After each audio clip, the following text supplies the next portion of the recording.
Thanks for that, Valen. We'll continue here tonight. Gift of the Givers is providing assistance to the drought-stricken Nelson Mandela Bay Metro. They're offering JoJo tanks and have been drilling boreholes for residents.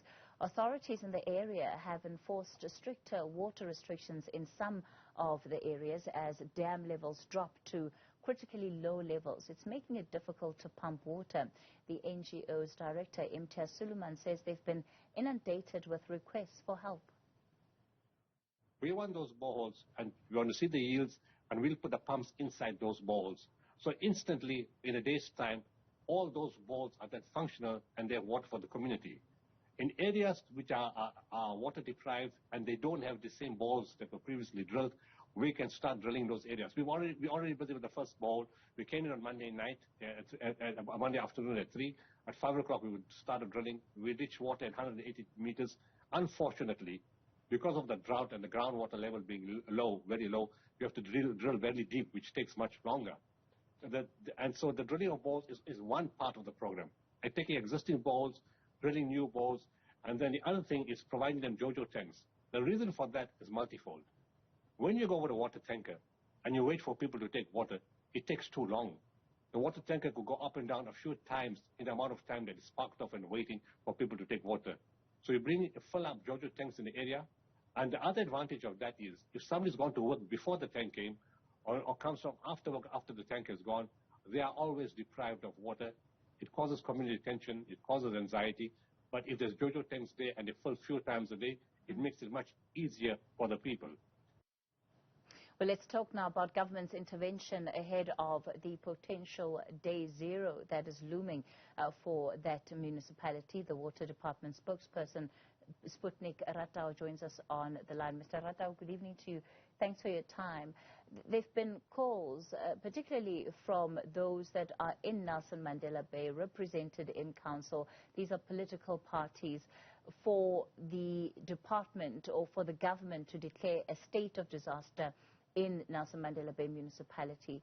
Is that something that government is looking into right now? I think, we all know that there are processes that determine when and how a state of disaster is declared. And obviously, that's a process that necessarily goes through the National Disaster Management Center. So that's a process that really I wouldn't know exactly how far it has been, because it's not just a question of somebody saying we must declare this place a disaster, but there are processes that are followed, and there are determinations that government would necessarily follow to be able to come to that point. And obviously through the National Disaster Management Center, which is a multi-departmental program, that looks at that and that advises the Minister of COCTA, and who then, together with her counterparts, then that decision like that is reached and announced.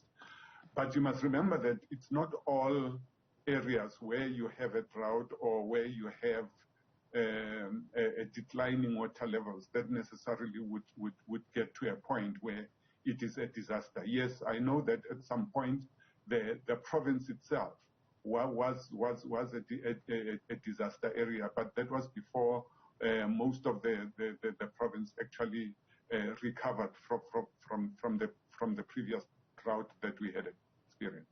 So as it stands, the Department of Water, would you support those calls for a state of disaster, or you don't think that's the area is there yet? I think it would be incorrect for me to say yes or no, because that as I'm saying, there's a particular process that would follow that, and that is a collective decision that is reached based on not necessarily the argument, based on the facts that would be put on the table. So it's not about the department, supporting or not supporting. It is a process that is determined, and it is a process that will be followed by government if that decision ever arrives. So then give us the Department of Water and Sanitation's analysis of what is happening in that municipality right now. What is happening, Kathy, is that there has been over the last 7 years even, a huge decline in the rainfall patterns, or rather in the rains that have been experienced in the catchments that supply that particular area and the surroundings. And therefore, the decline of water supply has been progressive over time. And that is something that we have been engaging with the Metro on, not just now, by the way, over years, and looking at how we have been able to support them through the processes until where we are now.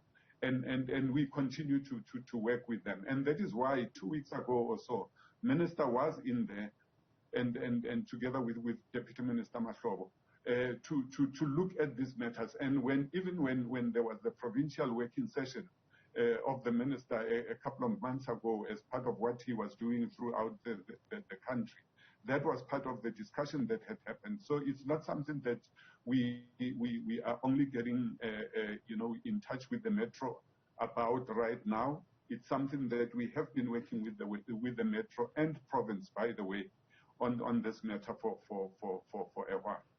Staying on that issue, one of the recommendations that the department have made was that there needed to be water restrictions, implemented in the municipality. But by and large, it looks like that recommendation by the department was ignored or not implemented. Yes, it was not. But remember that we would give that advice.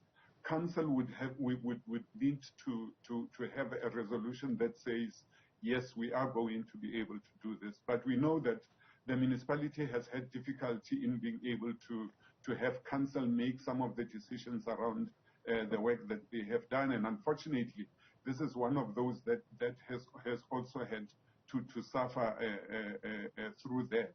And that is why when we went with Minister, and when he met with the mayor and her team and so on, by the way, strengthening even the engagements that our provincial office has been having all the time with the Metro.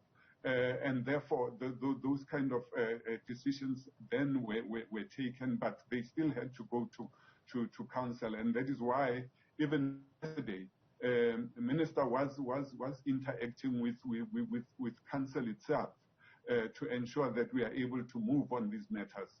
And that is why from the meeting of 2 weeks ago and the engagements that have been ongoing, this is where we are now, and a decision has been made that that kind of advice is actually being followed up by the Metro. All right, let's leave it there for tonight. Water Department spokesperson Sputnik Ratau with